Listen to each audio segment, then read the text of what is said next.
3, 2, 1. Assalamualaikum warahmatullahi wabarakatuh. Rekan-rekan ASN di wilayah kerja kantor Regional 13 PKN Banda Aceh. Untuk saat ini, setelah admin instansi melakukan pengumuman, tentunya rekan-rekan semua ini sudah bisa melakukan proses pemberkasan ya. Ada banyak pertanyaan yang masuk ke redaksi media sosial kami terkait bagaimana proses pemberkasan, bagaimana pengisian dan lain sebagainya. Mari kita bahas satu persatu. Yang pertama, terkait pengisian DRH. Di DRH ini yang sering ditanyakan, yang pertama itu terkait nama. Jadi nama yang diisikan di DRH itu adalah nama yang tertera di ijazah dasar pengangkatan. Jadi jangan melihat di KTP ataupun KK. Yang dipakai adalah di ijazah sebagai dasar pengangkatan. Kalau dasar pengangkatan ijazahnya S1, berarti nama yang tertera di S1. Walaupun ada perbedaan antara saat pengisian ketika pendaftaran dengan yang ada di ijazah, tentunya kami di tim validasi di BKN yang digunakan adalah yang di ijazah. Jadi nanti ada proses perbaikan yang dilakukan oleh kami. Yang kedua, terkait dengan tempat lahir. Tempat lahir juga sumbernya dari ijazah dasar pengangkatan.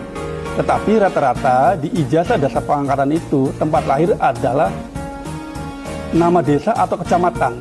Oleh karena itu hendaknya nama desa atau kecamatan itu disesuaikan dengan kabupaten. Karena sistem database nasional hanya mengakomodir tempat lahir itu adalah kabupaten. Yang selanjutnya terkait dengan status perkawinan tentunya ya. Jika waktu proses pendaftaran itu statusnya masih belum menikah, terus sekarang sudah menikah, berarti yang harus diinputkan adalah yang menikah.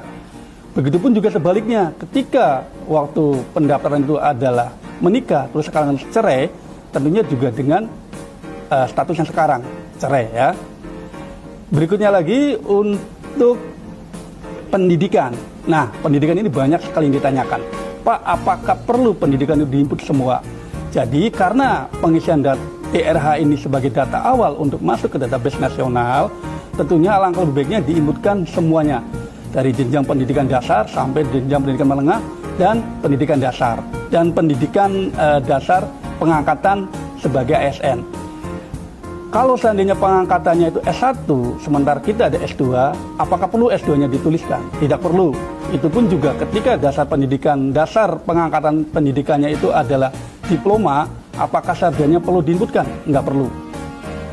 Terus untuk ijazah lain, SD, SMP, SMA, kalau seandainya ada ijazah sekolah dasarnya atau SMP-nya itu tidak ada, hilang atau rusak, setidaknya cukup dituliskan nama jenjangnya, tentunya juga sekolahnya masih ingat namanya, tahun lulusnya juga masih ingat, untuk nomor ijazah dan lain sebagainya bisa dikosongkan atau dikasih tanda strip.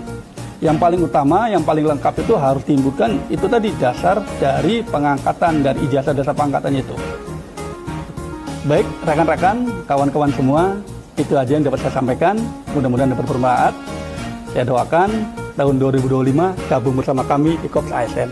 Sampai jumpa di Haba ASN selanjutnya.